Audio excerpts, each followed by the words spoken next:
नमस्कार विद्यार्थी मित्रांनो. तर आरोग्य सेवक भरतीसाठीचे महत्त्वाचे IMP प्रश्न या व्हिडिओमध्ये आपण डिस्कस करणार आहोत. जवळपास आपण 30+ प्रश्न जे आहेत या व्हिडिओमध्ये पाहणार आहोत. तर बघा, सर्वच्या सर्व प्रश्न महत्त्वाचे असतील. सामान्य विज्ञानचे पण यामध्ये प्रश्न आपण घेतलेले आहेत आणि IMP GK म्हणजे सामान्य ज्ञानचे प्रश्न या व्हिडिओमध्ये असणार आहेत. तर बघा, इतर पण महत्त्वाचे प्रश्न यामध्ये आपण घेतलेले आहेत. तर व्हिडिओ शेवटपर्यंत नक्की पहा. आरोग्य सेवक भरतीसाठीचे हे IMP प्रश्न असणार आहेत आणि ही पूर्ण PDF जी आहे ती शेवटी तुम्हाला डाउनलोड पण करता येणार आहे. तर व्हिडिओ शेवटपर्यंत नक्की पहा. चॅनलवर नवीन असाल तर चॅनल सबस्क्राईब करून घ्या.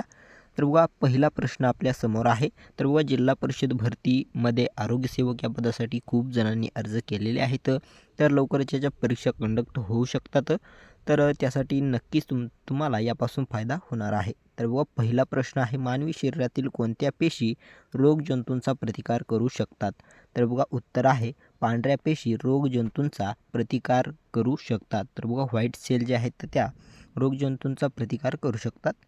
त्यानंतरचा आपला पुढचा प्रश्न क्रमांक 2, डायलिसिस उपचार कोणत्या आजारात करतात? तर डायलिसिस हा उपचार मूत्रपिंडाचे आजार यामध्ये केला जातो. त्यानंतर बघा, पुढचा प्रश्न क्रमांक 3 आहे, मानवी शरीरातील सर्वात लांब हाड कोणते आहे? तर बघा, मानवी शरीरातील सर्वात लांब जे हाड आहे ते मांडीचं हाड आहे.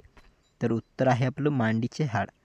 त्यानंतरचा आपला चौथा प्रश्न आपल्या समोर आहे, मानवाच्या शरीरात सर्वात लहान आकाराचे हाड असलेला अवयव कोणता? तर बघा, मांडीचे जे हाड आहे ते मोठे हाड आहे मानवी शरीरातील. तर बघा, सर्वात लहान जे अवयव आहे हाड आहे तो अवयव आहे कान. म्हणजे कानामध्ये सर्वात लहान जे हाड आहे ते कानामध्ये आहे आणि सर्वात मोठं हाड मांडीमध्ये आहे. त्यानंतरचा पुढचा प्रश्न आपल्यासमोर आहे, वनस्पतीच्या पानांमध्ये हरितद्रव्य तयार होण्यासाठी काय आवश्यक असते?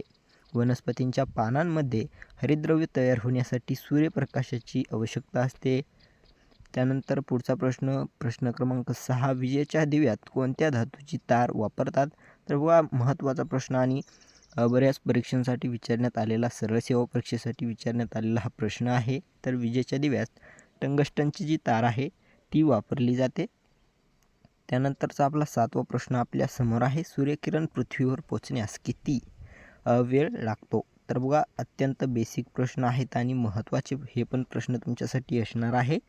तर व्हिडिओला तुम्ही लाईक केलं नसेल तर व्हिडिओला लाईक करून घ्या, चॅनलला पण सबस्क्राईब करून द्या. तर बघा, 8 मिनिटे 20 सेकंद लागतात सूर्यकिरण पृथ्वीवर येण्यासाठी. तर बघा, तुम्हाला जो चंद्राचा चंद्रप्रकाश आहे तो जमिनीवर येण्यासाठी किती कालावधी लागतो तो तुम्हाला कमेंट करून सांगायचा आहे. चंद्राचा चंद्रप्रकाश पृथ्वीवर येण्यासाठी किती कालावधी लागतो ते कमेंट करून नक्की सांगा. किती जणांना येत आहेत? तर बघा, गुरुत्वाकर्षण शक्तीचा शोध कोणी लावला? तर उत्तर आहे न्यूटन. सर्वांना माहीत आहे. ऊर्जेचा नैसर्गिक स्रोत कोणता? तर सूर्य हा ऊर्जेचा नैसर्गिक स्रोत आहे. त्यानंतर पुढचा प्रश्न, वातावरणात सर्वात जास्त प्रमाण कोणत्या वायूचे आहे? वातावरणात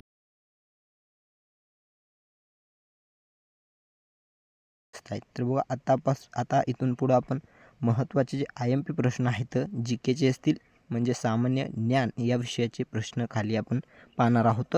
तर व्हिडिओ नक्की लाईक करून घ्या आणि तुमच्या मित्रांना पण नक्की शेअर करा. तर बघा, जागतिक आरोग्य संघटनेचे मुख्यालय कोठे आहे? तर जागतिक विचारलं आहे तर उत्तर आहे जिनिव्हा या ठिकाणी आरोग्य संघटनेचे मुख्यालय आहे. त्यानंतरचा पुढचा प्रश्न, मूत्रपिंडातील सूक्ष्म रचनांना काय म्हणतात? तर मूत्रपिंडातील सूक्ष्म रचनांना नेफ्रॉन्स असं म्हटलं जातं. त्यानंतर बघा, पुढचा प्रश्न आहे, जीवनसत्व B12 ला काय म्हणतात? तर बघा, B12 ला काय म्हटलं जातं?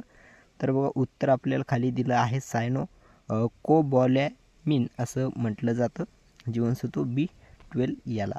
त्यानंतरचा प्रश्न आहे, पुढचा प्रश्न, प्रतिरोध संस्थेच्या कार्यात मदत करतो? तर बघा, डॅश प्रतिरोध संस्थेच्या कार्यात म्हणजे लोह प्रतिरोध संस्थेच्या कार्यात मदत करतो. लोह. आम्लामध्ये कोणते मूलद्रव्य असते? पुढचा प्रश्न आहे, हायड्रोजन हे मूलद्रव्य जे आहे आम्ल यामध्ये असते हायड्रोजन. त्यानंतरचा आपला नेक्स्ट क्वेश्चन आहे, ऑक्सिजन सिलेंडरच्या गळ्याभोवती कोणता रंग असतो? ऑक्सिजनचं जे सिलेंडर असतं त्याच्या गळ्याभोवती पांढरा रंग असतो. तर बघा, हे पण महत्त्वाचे प्रश्न आहेत. त्यानंतरचा बघा, पुढचा प्रश्न, निरुपयोगी तांबड्या पेशींचे विघटन कोठे होते? तर बघा, निरुपयोगी तांबड्या पेशींचे विघटन कोठे होते तर स्प्लिहा या ठिकाणी होते तांबड्या पेशींचे विघटन. त्यानंतरचा महत्त्वाचा जीकेचा प्रश्न, मुंबई उच्च न्यायालयाची स्थापना कधी झाली? तर बघा मुंबई उच्च न्यायालय जे आहे त्याची खंडपीठं कोणकोणती आहेत ते पण खाली आपण पाहूया. तर बघा 1862मध्ये या उच्च न्यायालयाची स्थापना झाली, मुंबई उच्च न्यायालय. तर बघा आता महत्त्वाचा प्रश्न, मुंबई उच्च न्यायालयाचे खंडपीठ सध्या कोठे अस्तित्वात आहे? तर बघा यावर बऱ्याच स्पर्धा परीक्षांसाठी, सरळ सेवा परीक्षांसाठी प्रश्न आलेला आहे. तर यामध्ये ऑप्शन बघा तुम्हाला अशा प्रकारचे दिले असतील, त्यामध्येच एक ऑप्शन पुणे असं दिले असेल. तर बघा पणजी, नागपूर, औरंगाबाद आणि पुणे यापैकी कोणतं जे खंडपीठ नाही असा प्रश्न येत असतो. तर बघा पणजीमध्ये पण मुंबई उच्च न्यायालयाचं खंडपीठ आहे, नागपूरमध्ये पण आहे आणि औरंगाबाद म्हणजेच संभाजीनगर येथे पण हे खंडपीठ आहे. तर पुणेमध्ये खंडपीठ नाही असं तुम्हाला बऱ्याच वेळा प्रश्न विचारण्यात आला आहे. तर बघा 3च खंडपीठ आहेत मुंबई उच्च न्यायालयाचे, ते आहेत पणजी, नागपूर आणि औरंगाबाद म्हणजेच संभाजीनगर. त्यानंतर बघा पुढचा प्रश्न आहे, मुंबई उच्च न्यायालयाचे खंडपीठ कोठे आहे? तर बघा कोल्हापूर येथे मुंबई उच्च न्यायालयाचं खंडपीठ प्रस्तावित आहे. तर बघा प्रस्तावित विचारलंय, प्रश्न नीट वाचायचा आहे. त्यानंतर बघा पुढचा प्रश्न, दीपांकर दत्ता कोणत्या उच्च न्यायालयाचे मुख्य न्यायाधीश आहेत? दीपांकर दत्ता कोणत्या उच्च न्यायालयाचे न्यायाधीश आहेत? तर मुंबई उच्च न्यायालयाचे हे न्यायाधीश आहेत दीपांकर दत्ता. त्यानंतर बघा पुढचा प्रश्न, भारताचे बोधचिन्ह कुठल्या स्तंभावरील सिंहाची प्रतिकृती आहे? भारताचे बोधचिन्ह जे आहे ते कुठल्या स्तंभावरील सिंहाची प्रतिकृती आहे? तर सारनाथ येथील स्तंभातील वरील ही सिंहाची प्रतिकृती आहे, ती कोठे आहे? तर सारनाथ येथे आहे.